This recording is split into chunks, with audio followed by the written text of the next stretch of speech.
അച്ഛാ, നീ എന്നെ കൊല്ലാൻ വന്നതാണോടാ? അച്ഛനെന്താ ഇങ്ങനെയൊക്കെ പറയുന്നേ?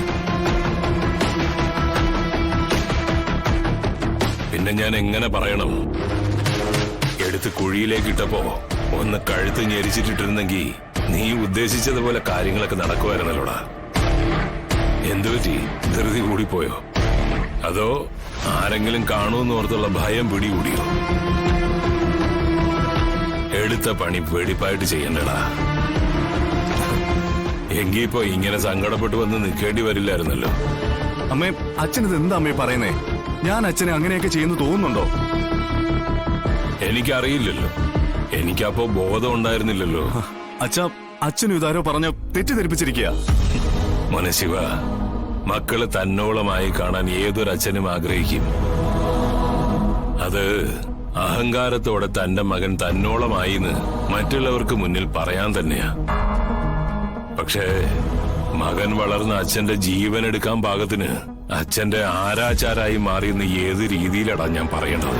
അച്ഛാ, അമ്മേ, അച്ഛനീ പറയുന്നേ കേട്ടില്ലേ? മിണ്ടരുത് നീ. എന്തിനാടാ നീ ഇങ്ങോട്ട് വന്നത്? നിന്റെ അച്ഛൻ ചത്തോന്നറിയാനോ? അതോ ചത്തിട്ടില്ലെങ്കിൽ ഒന്നുകൂടി ഒരു ശ്രമം നടത്താനോ? അമ്മേ, നിങ്ങൾ കാര്യം അറിയാതെ ഞാൻ മധുരയ്ക്ക്... എനിക്കൊന്നും കേക്കണ്ട. എന്നെ നീ ഇനി അമ്മയെന്ന് വിളിക്കുകയും വേണ്ട. ഈ അച്ഛനോട് കാണിക്കാത്ത സ്നേഹം എന്തായാലും എന്നോട് കാണിക്കാൻ നിൽക്കണ്ട. അച്ഛൻ കഴിഞ്ഞ ഈ അമ്മയുള്ളൂ. അച്ഛനെ കൊല്ലാൻ നടക്കുന്ന മകനെ എനിക്കും വേണ്ട. കടക്കട പുറത്ത്. എടാ, ഈ മുറിയിൽ നിന്ന് നിന്നോട് ഇറങ്ങാനാ പറഞ്ഞേ. അമ്മേ, നടന്ന് എന്താ നേട്ടം പറയണേ? എന്ത് പറയാൻ? എനിക്ക് എന്റെ ഭർത്താവ് തന്നെ വലുത്. അത് കഴിഞ്ഞേ മക്കളുള്ളൂ.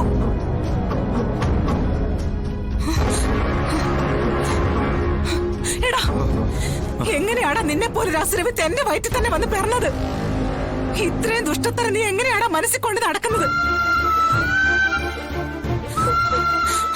അച്ഛനെ മാത്രമാക്കുന്നതിനാ നീ എന്നെ കൊല്ല്. കൊല്ലണോ? കൊല്ല്. മിണ്ടരുത് നീ. എനിക്ക് നിന്നെ ഇനി കാണണ്ട. അച്ഛന്റെ ചിത കത്താൻ ആഗ്രഹിക്കുന്ന മകൻ ഇനി എന്നെ അമ്മയെന്ന് വിളിച്ച് വരികയും വേണ്ട.